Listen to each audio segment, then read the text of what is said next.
Hi, everyone. Pastor Galen, lead pastor at Cheyenne Hills Church. Thank you so much for joining us on this podcast.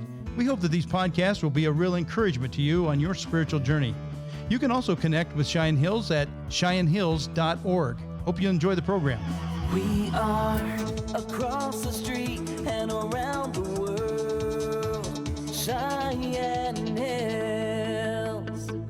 Well, hello, everybody, and welcome to the podcast. And I have with me in studio Joe Ramirez. And Joe, thanks so much for showing up, and I appreciate you being here. I can tell by your shirt that you are in the South Triad, which I think is Triad number 1. Is that correct? Resident Area 1. Is Resident Area 1. Okay, that's Area good. 1 on the ballot. And tell us a little bit about you. Have you run for school board before? Have you run for any office before? Is this first time? Tell us a little bit about your journey. No. Born and raised in Cheyenne. Okay. So I'm a little dated. Okay. I don't know if I should tell you my age or not. But anyway, I've been around Cheyenne for a while. My family goes back a long time as well. So 1917, my mom was born in Silver Crown. Oh, wow. My grandparents came from Mexico. So we go back that far. Yeah. So I've been around Cheyenne forever. Wow. I've been in jobs. So when I retired from a different series of jobs. So I worked for the State Department of Education, was a consultant for special education in IDEA. Okay. I don't know if it's IDEA anymore, but it was IDEA at the time. So I traveled to schools, was on accreditation visits, reviewed standards, reviewed curriculum.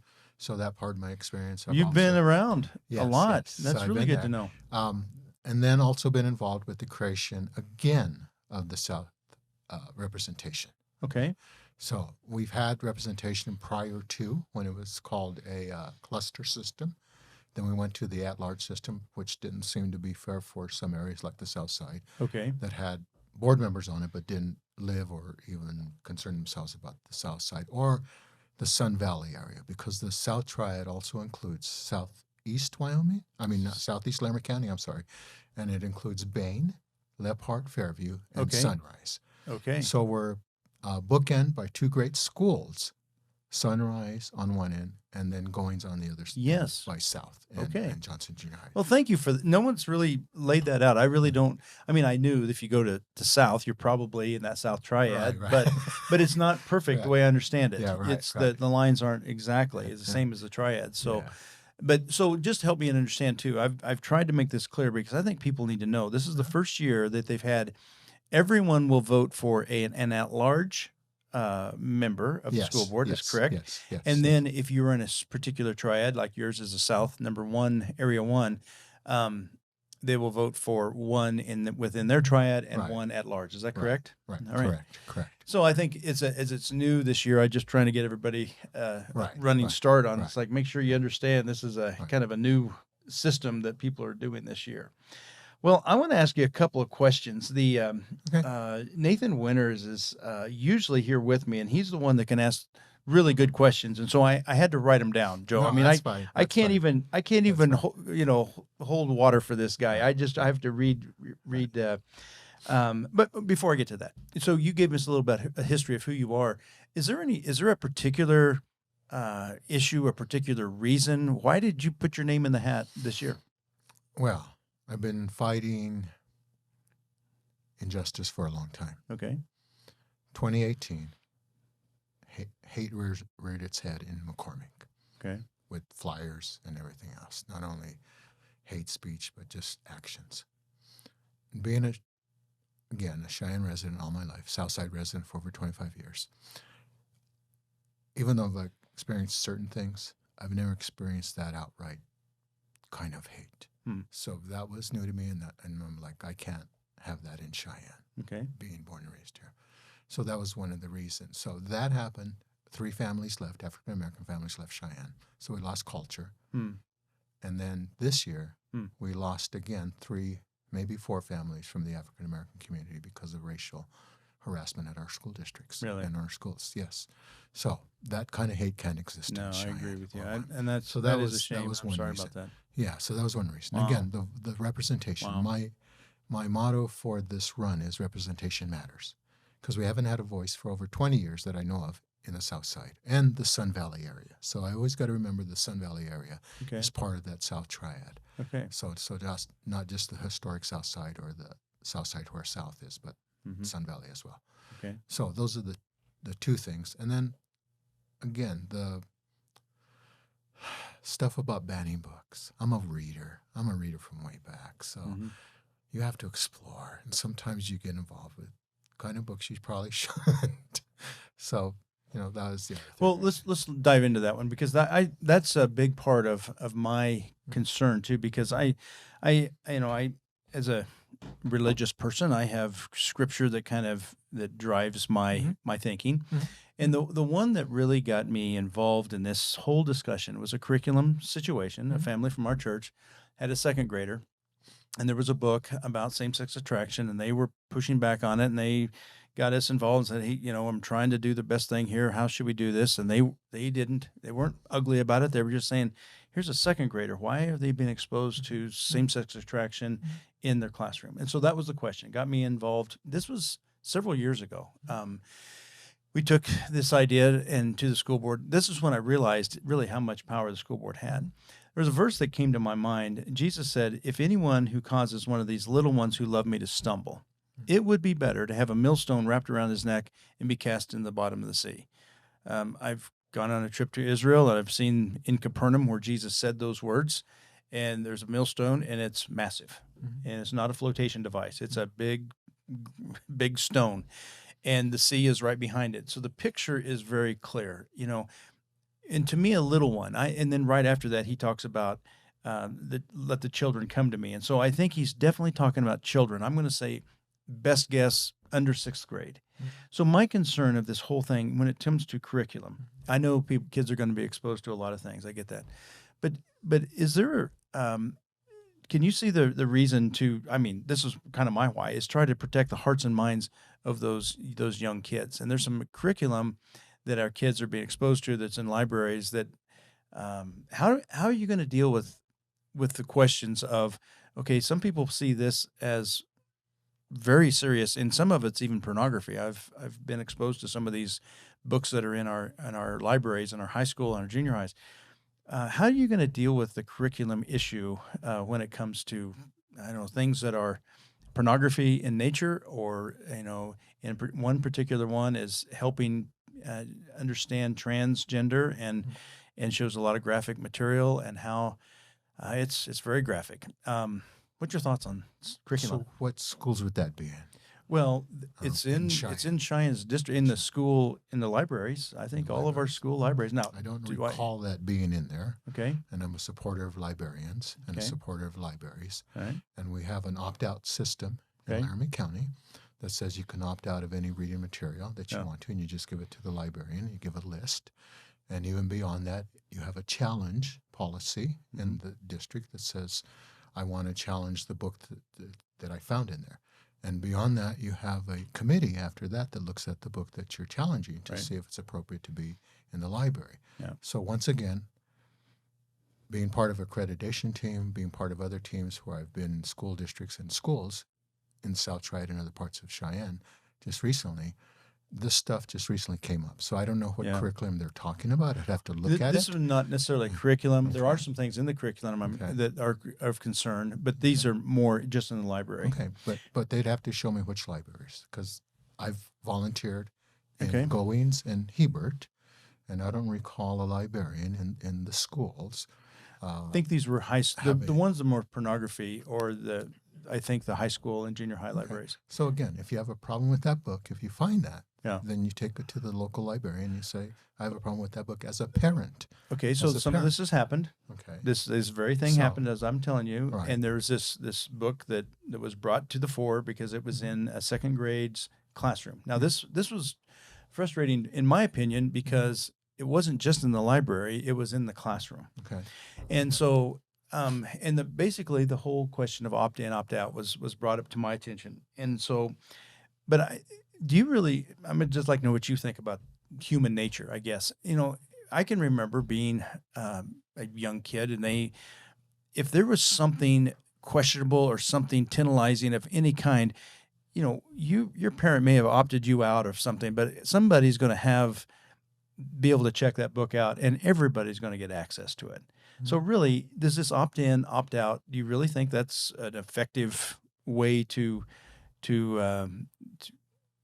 or would it be better? I think the other argument is just why do we have these even in our libraries for accessible at all, or in the classrooms accessible all to our grade school kids? Okay, but once again, you'd have to show me the curriculum because I don't I've got know it. which It's curriculum. my office. It's which it's a book, not okay, curriculum. so which book? And Okay. and again, if you didn't like that as a parent, I believe you could still go to the principal. If the principal, I did. you know, I did being that. from the military, I was in the military, so you follow a chain of command. Yeah. So you follow a chain of command the same way with the district. Exactly. And if you don't get resolution, I believe you still have a right to appeal whatever decision is made. So you always have a right as a parent. Yeah. About what access your student has. So So there's no restriction that I know of that restricts a parent's ability to say what their students should be allowed to access or not access. Well, they can opt out. That's for sure. That's true. But my point is, those kids are someone's gonna get that book, and someone's gonna look at that book, and it's gonna be, if it's in any way tantalizing, kids are gonna see it, and that's like, I was why should it even be in there? I was educated in St. Mary's Catholic school. Okay. So I'm sure St. Mary's Library at the time that I was being educated had sexually orientated material in it, in the library, that children had access to, me being one of them. And you could call it as simple as a biology book that showed naked pictures of folks and like, oh my God. You know? But that's then again, But then again, if there's other books that parent feels currently. So again, I come back from the old school. Once again, how I was educated as well. My children got educated very well in our South Triad schools in Johnson and Central. So I have no beef against the education system. But if a parent, again, feels like their rights are being violated by whatever's being offered in that curriculum, I believe they have the right to probably even pull that student out and ask for private education within that system. Yeah, so that's the other I don't option. think there's not everybody can afford that, but that is the option. No, but even within the school system, maybe you create a one-on-one situation where they're learning if that parent doesn't want them in that particular classroom. As a school board person, this question comes to the board because that's really where the power lies. Because I did meet with the principal. He passed me on to he said, this is above my head. I went to the people he asked me to come to. I talked to them, and they said, well, basically, it landed on the school board. I went to them, and they basically believe it's like, we basically have to cater to all kids with all different kinds of sexual orientation, with all different kind of, and so it's exposed to everybody, and that's the reason. So I've actually done these things. Okay. So now really the question is back to you as a potential school board person. A member to be elected, what would you, if this question comes to the board and says, this is a same-sex attraction book. It's in a elementary school classroom, and a parent is definitely wanting this to remove from the classroom. What would you say to that? Once again, the parent has that right. Yeah.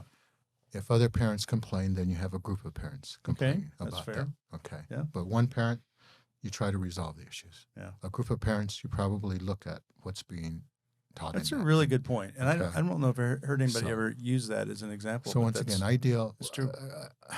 My background is grant writer. My background is a lot of social service, human service. Okay. We always had to look for solutions rather than saying, oh, what's the issue here? That's good. So solution is, okay, one parent, we can maybe hopefully resolve it. A group, then we better start listening.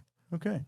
That's an interesting insight. I appreciate that. Here's one that Nathan had. I'm just going to read it because I can't articulate it perfect. Okay. He said this as a recent news report from Sweetwater County here in Wyoming. We read of concerns from local parents who were told that the school district had every right to withhold information from parents regarding how their children would present themselves at school. This has created a scenario where parents would be informed whether the child would receive an ibuprofen for a headache and yet not talk about their identity. If this comes to a school board and you're on that school board, how are you going to address this issue? Well, again, not telling the parents. You have to be transparent. You have to be honest. Yeah. You have to have a trustee with integrity. Yeah. Once again, I would sit down with the parent or the group of parents and listen to them. You always have to be able to listen without bringing your ego in or even your value system in. You got to get that kind of out the door and listen to the folks that are talking. Right. Stories are the most powerful action you can hear. A story from a person, and you see that pain, or you see that happiness, or you see that anxiety, you know something's up. Mm-hmm. I got a psychology degree. I've got some social work background. Again, gobs of experience in social work and human service work. So my work has always been around human behavior. You talked about that earlier. Right. So it's always been observing and how do we react to human behavior, especially when it's in a kind of conflictual, hostile kind of environment, or the way it's presented. So I'm gathering from your answer. I get what you're saying, but do you believe that in policy? Now I get what you're going down the road with, gathering, listening to parents, but just in a policy kind of thing, would you be in favor of withholding information from parents about their children's? They want to transition from male to female. Do you think in fact, they were told in Sweetwater County, the teachers must withhold this information from, do you think Fortunately, that's the right of Sweetwater County. Once again, this is Laramie County School District, and I don't believe we've done that yet, or even have proposed it. Okay. But once again, we're going to a triad system where East, Central, and South have to agree on whatever's going on, and then make that agreeable with the at-large seats. Okay. And if that's going to be an issue that comes up with the new board, then that is something we'll have to address. Okay. And again, it will take the concerns of, I believe, more than one parent. So a group of individuals sounds louder than one. Yeah. Yeah, and I appreciate that insight. One of the things that I've talked to, I told you I went up the chain of command because I was just following. Well, it's above my head. You need to go here, and so I found out really where the power lies really in our community about the hearts and minds of our kids really lies in the school board. So this is a very influential board that we have in our community, and I think it's certainly true in all communities across the land. I think people are kind of coming to understand that. And that's honestly the reason for this is like, okay, what do you believe in, and how are we going to have people informed about what you believe and understand?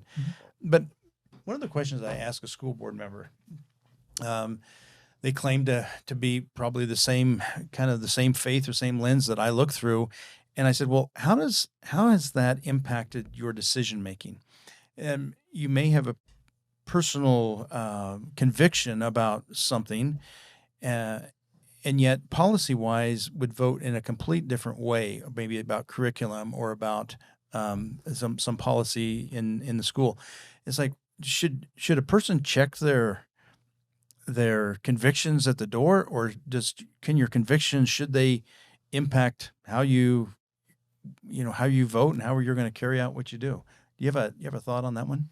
Well, I pray a lot.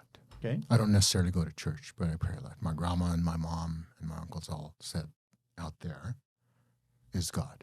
Okay. So I have conversations with God, and I ask God about a lot of things, which way I should go, how I should look, not how I should look personally, but how I should look at things. Yeah. So you always got to take a view of that. And then how do I incorporate that in my everyday life? Yeah. And as a board of trustees, I would probably do that as well. But I'm not going to say you have to be a Catholic and go with this or that. I'm just going to say I hope that my view of spirituality and faith helps me come to the correct decision I can, to the best decision I can. Right. But again, people don't need to really know what kind of faith I am. They'll see it by the actions that I do. Yeah. And honestly, that kind of gets back to the main thing. It's like, I really do believe that we need to be able to protect that child. I mean, one of the arguments that's under the age of 6th grade, the argument though is this: they're going to get the information somehow. They can get it on the internet. They can get it on their own. And the question I have is, so how does exposing kids to maybe whether it's transgender or anything sexual, why does the school system have those things? And I'm not talking sexual biology like you're talking about. I'm talking about there are pictures in these books that are acts of sexuality. How does that improving reading, writing, arithmetic? How does that improving the education of our kids? I think that's a question that a lot of parents are asking. Once again, please show me. Show me the book, show me the class, show me the school, show me where it's happening within the school district, and that the school district's aware of that happening as well within that school, or that principal's allowing it to happen. I've been all around the schools. Like I said, I was a volunteer earlier, so I volunteered at Hebert and Goins, but I've been all around the South Triad schools, all around the Cheyenne schools. Again, I don't know when this issue came up. 2018, the issue of hate came up. So maybe this issue that we need to start protecting our children against whatever's being allowed for them to see. Once again, in the classroom, things are pretty much under the control of that teacher. They teach a certain curriculum the best way they know how to, and to the diverse population of students that we have. Okay. Once again, if a parent is offended, if my mom was offended, I would assume she'd go talk to the priest first rather than the nun. Okay. So she'd go talk to the priest, and then that priest would go talk to the nun. The priest is similar to like the principal. She'd cut the line and like, I'm going to go to the top guy. and get resolution from that. So that was my mom's style. And again, most parents should use that style. You don't like it? It's your right to disagree with any decision that goes on in this school district. And I want to be willing to listen to all those concerns that are not only in the South Triad, but are around the Cheyenne area. Again, rather than we can deal with the sexual books and whatever, but we have low test scores all over Cheyenne. We got to deal with that. In the South Triad, we have low equity scores, which means how do we serve underserved students? That to me is a bigger concern than maybe, once again, if you were the parent of concern, I would listen to you. And so how do we resolve it? What's the resolution? Well, I went all these steps. I did all these. Okay, so what can be our next step? Maybe we go to the State Department of Education and take it to there. Go above the head of the superintendent of public schools. So there's always a level above that level. One question, and you kind of brought this up, and I just maybe drill down because this is a question that Nathan asked, is who is, in your opinion, who is the client of the school? Is it the teachers? Is it the students? Is it the parents? Who's the client that you'll be representing on that school board? Who would you say that client is? All of the above. Okay. Because I have to represent the interest of all those principals. Those 10, actually 9, because one principal serves 2 schools. So now 9 elementary principals, the one South High and junior high. So I got to listen to those guys. Got to listen to the teachers and the support staff, so psychologists, librarians. So, and then you got to listen to the parents and their concerns, then the students and their concerns, then also that community that involves the South Triad, to get involved the business community as well. So everybody's going to be involved. My head's going to be pretty spinning, listening to a lot of voices in there. But you have to listen to all those voices to make decisions for the best interest of the South Triad. It sounds like that's been a part of your career in general. There's a lot of listening and taking in information. It has been. So I mean, you got to be a good listener to deal with. How do I effectively communicate with the person? Again, like I said, I've been in a lot of situations where there's been heated discussions. And I've got heated myself. So I'm not going to say I'm a saint. So I've got heated as well. But I've had to learn how to tone down my discussion and listen really, really well. Because sometimes folks that are talking are in some pain. And so how do we figure out the pain that's going on in their life and kind of resolve it? And maybe part of that pain is just trying to deal with the district that's going also through some changes. And how do we really effectively teach children now, 2022? And is it at an age appropriate that we include those other subjects? I don't know. I'd have to really look at it. I really would, as a trustee. That's honestly, the age appropriateness has been driving me really the most in this whole discussion. Well, we're kind of running to the end of our time. It goes fast, doesn't it? But I've really appreciated talking with you. Well, thank you. Do you have anything that we didn't cover that you wanted to swerve a certain direction, or did we cover everything? Actually, we again, in the South Triad, I don't know about the other triads, but we have a high concentration of students of color, which means a lot of parents are speaking Spanish again in Cheyenne. Just like when I was growing up, a lot of parents spoke Spanish as well. So we've got to deal with that. Okay. Okay. And so I'm doing a bilingual campaign. Okay. I'm practicing my Spanish that I lost many years ago. So I'm practicing my Spanish again as I go around the neighborhood. So I can have, again, communication, have an effective communication with the bilingual and the monolingual Spanish parents of the South Triad. Yeah. So representation matters. Reputación importa. Same deal. Very good. Well, thank you so much. Thank you, Joe. I really do appreciate you coming in, taking your time. And as for you out there, we as a church just wanted you to be exposed to these candidates, exposed to the ideas, and that you can make an informed decision as you go to the polling booths. And so as I always sign this little podcast off as it says in Joshua, that when we approach things in life, Joshua's commanded to be strong and very courageous. God bless you guys. Thanks for tuning in.